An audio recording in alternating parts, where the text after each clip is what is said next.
يا حلوين، عاملين ايه؟ قصتنا النهارده يا سندريلا بتحكي عن ان كان في بنوته جميله خالص بتحب باباها، ما كانتش بتخليه ينزل من البيت او يروح الشغل. وفي يوم قالت له يا بابا يا بابا اقعد معايا، ما تروحش الشغل وتسيبني هنا انا وماما لوحدينا.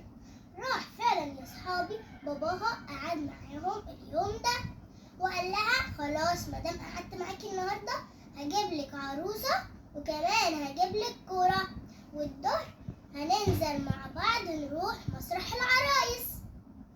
البنت اتبسطت خالص وكانت مبسوطه قوي قوي عشان باباها هيجيب لها الحاجات دي وهيقعد معاها النهارده. واول يا اصحابي ما نزلوا وقعدوا عند محطه الاتوبيس مستنيين اتوبيس، والاتوبيس اتاخر قوي يا اصحابي. وراح ولد قال لهم ايه ده انتوا مستنيين الاتوبيس؟ انا بابا اللي بيسوق الاتوبيس، بس بابا مش جاي النهارده، اصل انا بحب بابا ومش بحبه يمشي وينزل يشتغل ويسيبني، فانا قلت له يقعد النهارده وما ينزلش يشتغل النهارده. فيا صحابي البنت ما زعلتش وقالت لباباها خلاص يا بابا تعالى نروح احنا محل اللعب على رجلينا.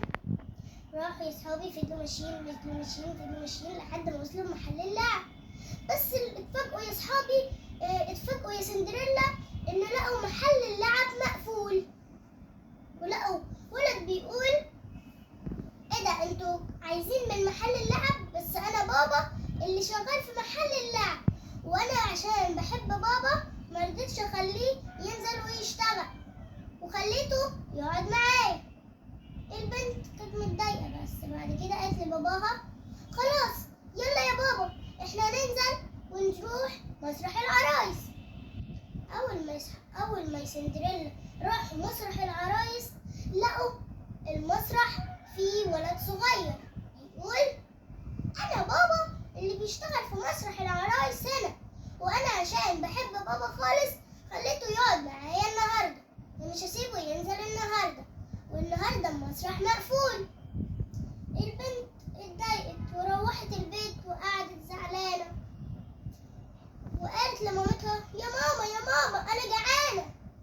راحت قالت لها يا سندريلا انا نزلت عشان اجيب الاكل ولقيت المحل مقفول ولقيت ولد بيقول انا بابا اللي شغال في المحل هنا، بس انا عشان انا بحب بابا ما خليتوش ينزل النهارده ولا يبيع النهارده. والبنت قعدت متضايقه عشان كانت عايزه تنزل وتجيب لعب وتروح مسرح العرايس وتاكل، وكانت قاعده وزعلانه لحد ما الليل جه يا صحابي. اللي حصل يا صحابي هنا ان النور قطع والتلفزيون حتى ما كانش شغال. البنت قالت انا عرفت ايه اللي النور قطع، عشان اكيد الولد ابن الراجل اللي بيشغل الكهرباء قال ان هو بيحب باباه وعايز يقعد معاه. ارجوك يا بابا خلاص يا بابا انزل اشتغل.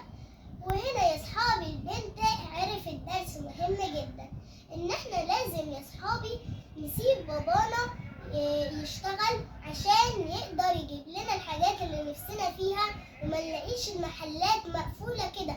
لو بابانا يا صحابي ومامتنا ما اشتغلوش امال مين اللي هيشتغل؟ مين هيجيب لنا الحاجات الحلوة اللي احنا بنحبها؟ لو عجبتكم القصة ادخلوا على قناة يوميات جوجو وحطوا لايك واشتراك في القناة.